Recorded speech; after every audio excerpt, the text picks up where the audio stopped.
Praise the lord. మత్తయి సువార్త 19వ అధ్యాయము. యేసు ఈ మాటలు చెప్పి చాలించిన తరువాత గలిలయ నుండి యోర్దాను అద్దరినున్న యూదయ ప్రాంతములకు వచ్చెను. బహుజన సమూహములు ఆయనను వెంబడింపగా ఆయన వారిని అక్కడ స్వస్థపరిచెను.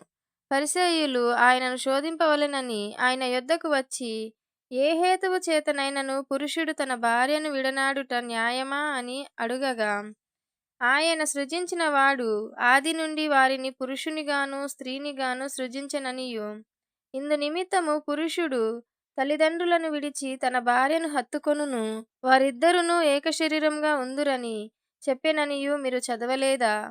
కాబట్టి వారికను ఇద్దరు కాక ఏక శరీరముగా ఉన్నారు గనుక దేవుడు జతపరిచిన వారిని మనుషుడు వేరుపరచకూడదని చెప్పెను.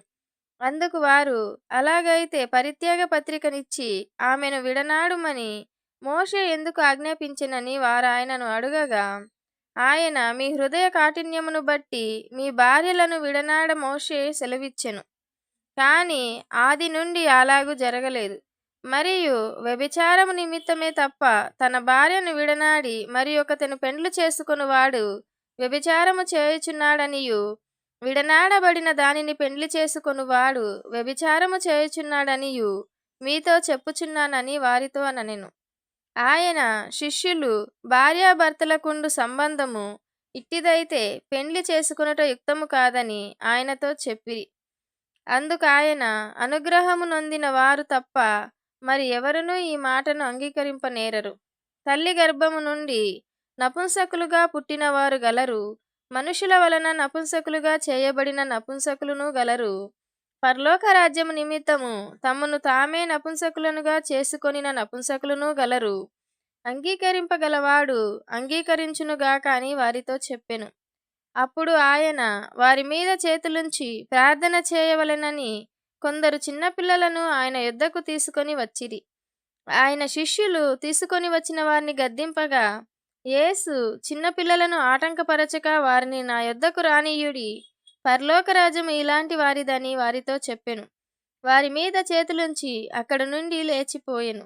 ఇదిగో ఒకడు ఆయన యొద్దకు వచ్చి, బోధకుడా, నిత్యజీవం పొందుటకు నేను ఏ మంచి కార్యము చేయవలెనని ఆయనను అడిగెను. అందుకాయన, మంచి కార్యమును గూర్చి నన్నెందుకు అడుగుచున్నావు? మంచివాడొక్కడే. నీవు జీవములో ప్రవేశింపగోరిన ఎడల ఆజ్ఞలను గైకొనుమని చెప్పెను.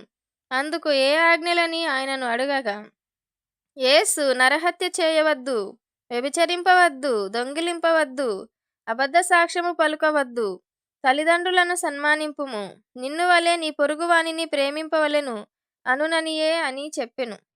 అందుకు ఆ యవనుడు, ఇవన్నీ అనుసరించుచూనే ఉన్నాను, ఇకను నాకు కొదువ ఏమని ఆయనను అడిగెను.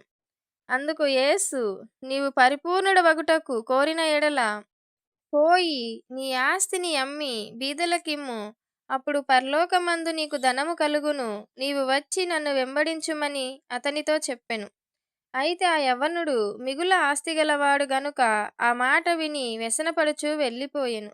యేసు తన శిష్యులను చూచి, ధనవంతుడు పరలోక రాజ్యంలో ప్రవేశించుట దుర్లభమని మీతో నిశ్చయముగా చెప్పుచున్నాను.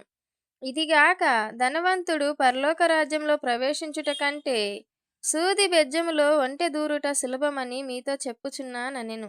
శిష్యులు ఈ మాట విని మిక్కిలి ఆశ్చర్యపడి, అలాగైతే ఎవడు రక్షణ పొందగలడని అడుగగా, యేసు వారిని చూచి, ఇది మనుషులకు అసాధ్యమే గాని దేవునికి సమస్తమును సాధ్యమని చెప్పెను. పేతురు, ఇదిగో మేము సమస్తమును విడిచిపెట్టి నిన్ను వెంబడించితిమి గనుక మాకేమి దొరుకునని ఆయనను అడుగగా, యేసు వారితో ఇట్లనెను, పునర్జననమందు మనుష్యకుమారుడు తన మహిమగల సింహాసనం మీద ఆసీనుడై ఉండునప్పుడు నన్ను వెంబడించిన మీరును 12 సింహముల మీద ఆసీనులై ఇశ్రాయేలు 12 గోత్రముల వారికి తీర్పు తీర్చుదురు. నా నామము నిమిత్తము అన్నదమ్ములనైనను అక్కచెల్లెండ్రనైనను తండ్రినైనను తల్లినైనను పిల్లలనైనను భూములనైనను ఇండ్లనైనను విడిచిపెట్టిన ప్రతివాడును 100 రెట్లు పొందును. ఇదిగాక నిత్య జీవమును స్వతంత్రించుకొనును. మొదటివారు అనేకులు కడపటివారగుదురు, కడపటివారు మొదటివారగుదురు. ఆమేన్.